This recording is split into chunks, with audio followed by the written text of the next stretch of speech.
하나님을 눈으로만 성경에서 읽어서 이런 하나님이셨구나가 아니라 실제적으로 우리의 삶 속에, 여러분의 삶 속에 하나님이 역사하시는 하나님을 체험했으면 좋겠습니다.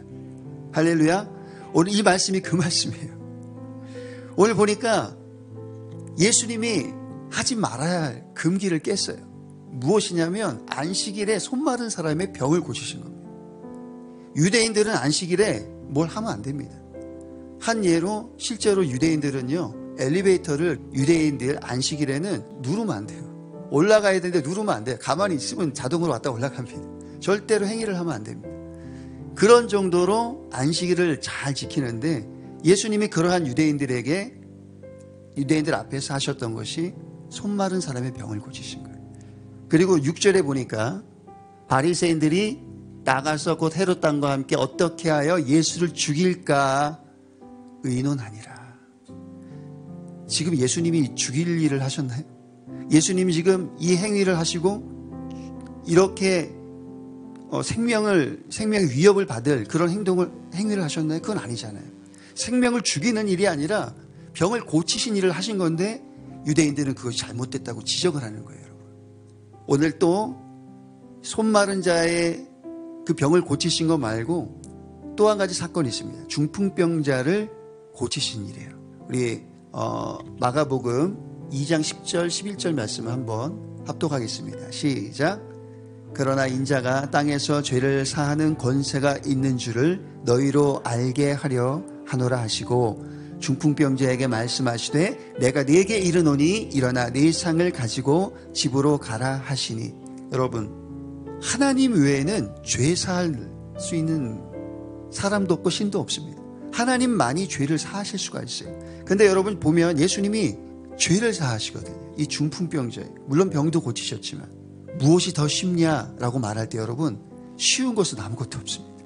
죄도 사할 수가 없는 것이고 병도 고칠 수가 없는 것이에요. 그런데 예수님은 유대인들 앞에서, 백성들 앞에서, 그 사람들 앞에서 그 중풍병자를 치유하시고 치유보다 먼저 하셨던 게 죄를 사하는 일을 하신 것입니다.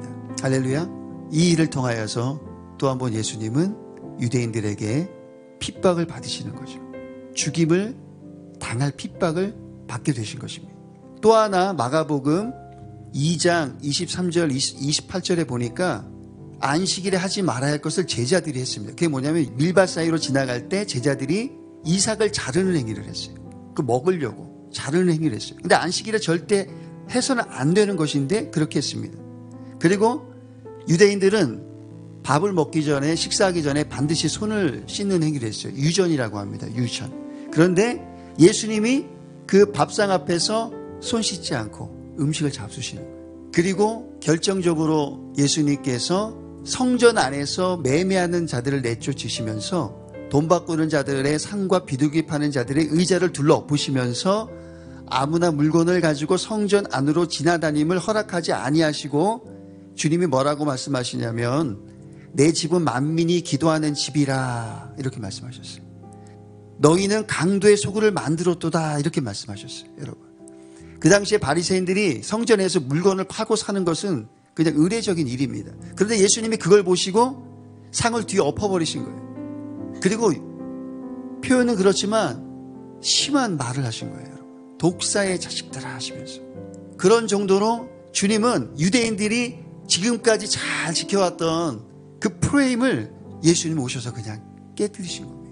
왜 주님은 예수 그리스도를 이 땅에 보내셔서 마치 도장 깨기 하듯이 유대인들이 지금까지 쌓아왔던 그 정통, 유대 정통의 그 신앙을 왜 주님 오셔서 깨뜨리셨을까요? 이유가 뭘까요? 하나님께서 왜 예수 그리스도를 통해 율법을 깨기 시작하셨을까요? 여러분, 하나님은 어떤 분이시죠? 하나님은 전능하신 분이십니다. 그 전능하신 하나님 앞에 유대인들은 어떻게 나아갑니까? 하나님 앞에 지금처럼 이렇게 나아갑니까? 하나님의 그 앞에 서지도 못할 정도로 자신의 죄 때문에 하나님 앞에 나아가게 되면 죽게 될까봐 그들은 벌벌 떨면서 주님 앞에 나아갑니다. 나아갈 수도 없으니까 어떻게 합니까, 여러분? 제사장을 통해서 반드시 번제를 드려서 자기의 죄를 사하고 난 후에 그리고 나서 주님 앞에 나아갑니다. 그럼 하나님이 어떤 존재입니까, 여러분? 하나님은 무섭고 두려운 존재예요. 그렇기 때문에 유대인들에게 있어서 하나님은 그냥 무서운 존재입니다. 나를 벌하시는 하나님. 하나님은 그런 유대인들을 향해서 그래, 나는 너희를 벌 주는 하나님이야. 나는 너희가 나 잘못했을 때마다 교정하고 지적하는 하나님이야. 나는 그런 하나님이다 라고 말씀하셨을까요, 하나님이? 하나님은 그러지 않다는 거예요. 율법을 지키는 전통이, 율법을 지켜왔던 그 전통이 하나님을 넘어섰어요. 혹시 여러분들은 여러분의 신앙생활이 하나님을 넘어섰나요? 이렇게 믿는 게 잘 믿는 거야 라고 하는 그 여러분들의 신앙 고백이 하나님보다 앞서 계신가요?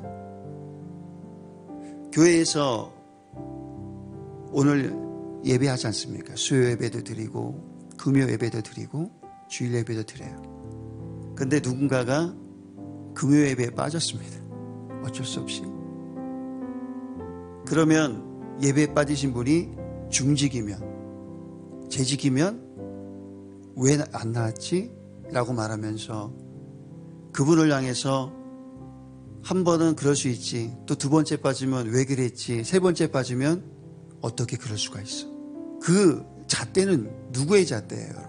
나의 잣대입니다. 내 신앙의 잣대. 우리는 판단할 자격이 없어요. 하나님만이 판단하시는 겁니다. 오늘 하나님은 그러한 우리가 스스로 만들어 놓은 그 신앙의 프레임을, 고집스러운 우리의 그 프레임, 그 틀을 깨뜨리기를 원하시는 겁니다. 그래야만 하나님이 어떤 분인지를 알게 돼요. 하나님은 무서운 하나님, 하나님은 벌 주는 하나님, 하나님은 우리에게 고통 주는 하나님, 노예가 되게 하는 하나님, 그런 하나님, 우리는 그렇게 알고 있었습니다. 이스라엘 백성도 그렇게 알았어요. 그런데 하나님은 그게 아니라는 것입니다. 하나님은 어떠한 분이시죠? 하나님은 거룩한 분이십니다. 그러면 하나님의 거룩한 형상대로 지음받은 우리는 어떤 사람이 되어야 됩니까? 거룩한 사람이 되어야 돼요. 하나님 앞에 나아가는 우리가 거룩하지 않으면 우리는 죽게 되는 것입니다. 그 사람은 반드시 하나님 앞에서 죽게 됩니다. 어느 날 제가 꿈을 꿨습니다. 꿈을 꿨는데 꿈에 천사가 나타났어요. 제가 좀 이게 영적인 꿈을 좀 가끔 꿀 때가 있어요. 근데 꿈에 천사가 나타났는데 꿈에 천사가 하얀 말을 탔습니다. 하얀 말을 타고 제 머리 위를 지나가는 거예요. 갈대숲에 있을 때 제 머리 위를 지나가는데 제가 이렇게 올려다 보면서 그 존재가 너무 이 땅에서 볼 수 없는 그런 존재의 형상이었어요. 하얀 말에 하얀 광채가 나는 그러한 세모포 같은 그런 옷을 입고 제 머리 위를 지나가는 겁니다. 그리고 제가 이렇게 봤는데 제가 보다가 보니까 그 천사가 갑자기 가던 길을 가지 않고 돌아서서 저를 딱 보는 거예요. 근데 딱 돌아봤을 때 마치 이 앞에 앉아 계신 우리 집사님하고 눈이 딱 마주치는 것처럼 저와 눈이 딱 마주친 거예요. 근데 그 눈이 얼마나 크고 얼마나 보석과 같고 얼마나 맑은지 그 눈을 쳐다보는 순간 깨달았던 것이 뭐냐면 나의 죄입니다. 저는 그 갈대숲에서 숨었어요. 그 눈이 저를 못 쳐다보도록 저는 숨어버렸습니다. 그런데도 그 갈대숲의 그 사이를 뚫고 그 눈이 저를 쳐다보는 거예요. 그때 죽을 것 같은 그 고통을 제가 그때 느꼈었거든요. 아, 그래. 하나님을 만나면 우리는 그와 같은 죽을 것 같은 고통을 경험하겠구나. 그럼 도대체 하나님을 어떻게 만나야 되나? 하나님은 도대체 어떻게 만나야 되나? 그래서 하나님은 고민하신 거예요. 나의 자녀들, 그들은 나를 왕으로만 생각한다. 그들은 나를 두려운 하나님으로만 생각한다. 그들은 나를 전지전능한 이 온 땅을 창조한 그런 하나님으로만 생각하지. 내가 그들에게 어떠한 존재인지, 내가 원하는 그 존재에 대한 부분을 그들을 알지 못하는데 나는 그것을 알게 하고 싶다. 하나님은 그거거든요. 그래서 고민하고 결정하신 게 바로 예수 그리스도를 이 땅에 보내신 것입니다. 예수 그리스도를 통해서 하나님이 우리와 어떤 관계를 맺기를 원하시는지를 알게 하신 거예요. 그 관계가 무엇인지 아십니까? 요한일서 2장 23절에 보니까 아들을 부인하는 자에게는 또한 아버지가 없으되 아들을 시인하는 자에게는 아버지도 있느니라. 내가 너의 아빠 돼줄게. 내가 너의 아버지다라는 거예요. 나는 그냥 전지전능한 하나님, 무섭고 두려운 하나님이 아니라 너의 아버지다라는 거예요. 여러분, 하나님의 아버지가 되는 순간 우리 생각은 완전히 달라지는 것입니다. 우리의 신앙생활 자체가 달라지는 거예요. 우리의 예배가 완전히 달라지는 것입니다. 친밀하신 하나님을 경험하며 예배하는 거예요. 찬양할 때 이 마음 안에서 하나님을 향한 감격과 기쁨이 그냥 나오는 거예요. 왜? 아버지 앞에서 우리가 예배하니까. 하나님은 신전을 모셔놓고 신을 섬기는 그런 사람들처럼 이렇게 저희가 바라보면서 그냥 이렇게 바라보면서 뭔가 우리에게 해주기를 바라는, 우리가 만들어 오는 그런 하나님이 아니세요. 하나님은 그냥 스스로 계셨던 분이신데, 스스로 계신 그 하나님이, 부족함이 없으신 그 하나님이 부족하다고 생각한 게 뭔지 아세요? 너희가 나의 자녀가 되었으면 좋겠다. 왠지 아십니까? 하나님의 자녀들이 하나님을 떠나기 때문에 그래요. 그 하나님이 그 떠나는 자녀들을 붙잡기 위해서 예수 그리스도를 보내신 겁니다. 지금 사순절 기간이잖아요. 더 깊이 묵상하셔야 될 부분이 바로 예수 그리스도입니다. 왜 보내셨을까? 내가 내 아버지 되어줄게. 이것을 깨닫고 펑펑 울었습니다. 하나님이 뭐가 아쉬워서 나의 아버지가 되어주셔야 되지? 하나님이 그러한 분이셨던가? 하나님은 그렇지 않거든요. 아쉽지도 않고 온 우주를 창조하신 분이신데 먼지만도 못하고 벌레만도 못한 나를 생각하시고 말씀하시기를 내가 너의 아버지다.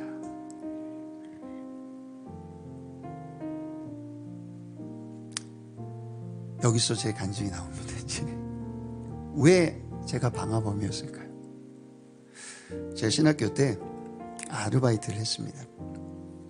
신학생이 할 수 있는 아르바이트는 노가다밖에 없어요. 막일을 했는데 그래도 하나님께서 조금 그냥 잡부 일을보다는 조금 괜찮게 일을 시켜주신 게 그 공사할 때 건물을 지을 때 이 바닥을 공사하는 작업이거든요. 옛날에 공구리를 친다 이런 얘기가 있었어요. 시멘트랑 자갈을 섞어가지고 거기를 이렇게 버무려서 믹스해서 바닥에다 이렇게 미싱하듯이 이렇게 하면 그 공구리 친다 그러거든요. 근데 그런 작업보다 더 업그레이드 된 시멘트와 스티로폼을 섞어서 약품으로 섞어서 그것을 어떤 장비로 이렇게 큰 호수로 그 섞은 믹싱된 시멘트와 그 스티로폼이 바닥을 가득 메워주면 그것을 이렇게 미싱해가지고 하는 그런 작업을 한 알바를 했었어요. 어느 날 갑자기 그 사장님이 저한테 오늘은 좀 특별한 곳에 간다고 그러시더라고요. 그래서 어디인데요? 근데 얘기를 안 해요. 그래서 그냥 따라갔는데 한참 가다 보니까 연등꽃이 이렇게 보이는 거예요. 연등이 뭔지 아시죠? 예. 그날이 초파일이었어요. 그러다 보니까 오늘 초파일인데 보니까는 막 그 연등이 엄청 많은 거예요. 그래서 절에 가는구나. 그럼 절에 뭘 하러 가나? 보니까 그 절이 법당이 있고 그 아래쪽에 이제 큰 모임하는 장소가 있는데 그곳에 바닥 공사를 해야 된다는 거예요. 제 신학생이잖아요. 성전은 못 지을 망정. 내가 이 절간 바닥을 내가 공사해야 되나? 그 당시는 또 너 굉장히 제가 보수적이어서 어떻게 해야 되지 고민하다가 하나님 죄송합니다. 바닥 공사 하는데 하겠습니다. 하고서 하면서 제가 뭐라고 했냐면 예수 그리스도의 이름으로 그 절이 굉장히 유명한 절이에요. 몇천 불상이 있는 그런 절.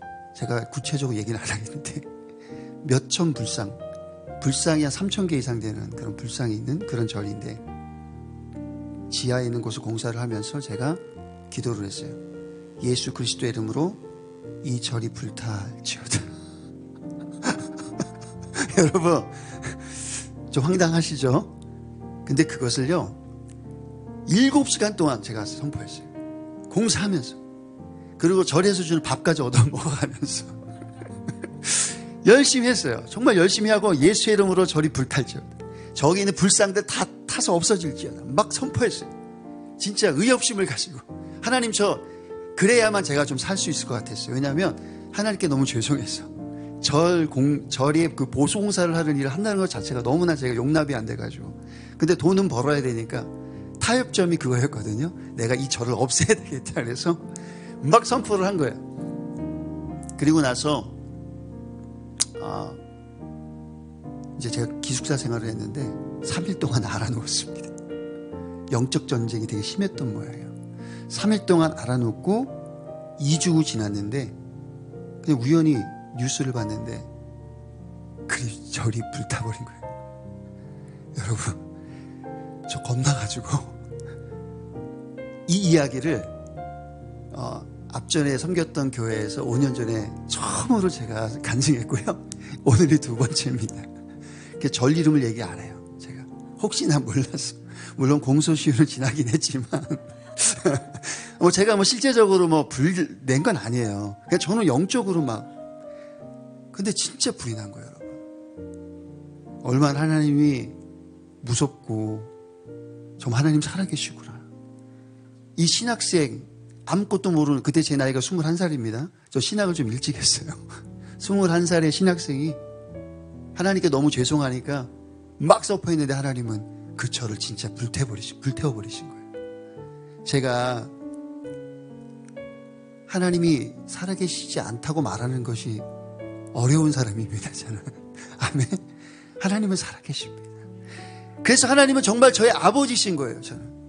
하나님이 정말 저의 아버지이기 때문에 저의 사역 가운데는 하나님이 그렇게 나타나셨어요. 아버지로서. 하나님은 전능한 하나님이시지만 나는 너의 아버지야. 늘 그러셨어요. 그 하나님이, 저의 하나님이 여러분의 하나님이십니다. 아멘.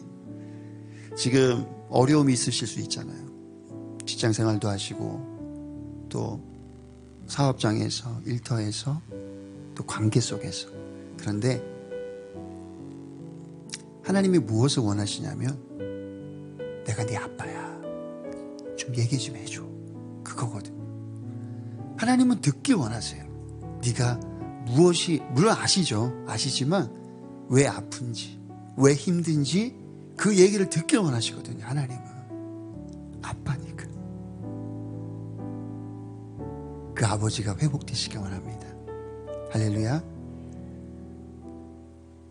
왕과 종의 관계가 아닌 아버지와 아들로 더 친밀하게 되는 것을 하나님은 원하셨고, 내가 하나님의 아들인 것을 증언하신 분이 계세요. 성령님이십니다. 성령이 친히 우리 영과 더불어 우리가 하나님의 자녀인 것을 증언하시나니. 할렐루야. 로마서 8장에 있는 말씀입니다.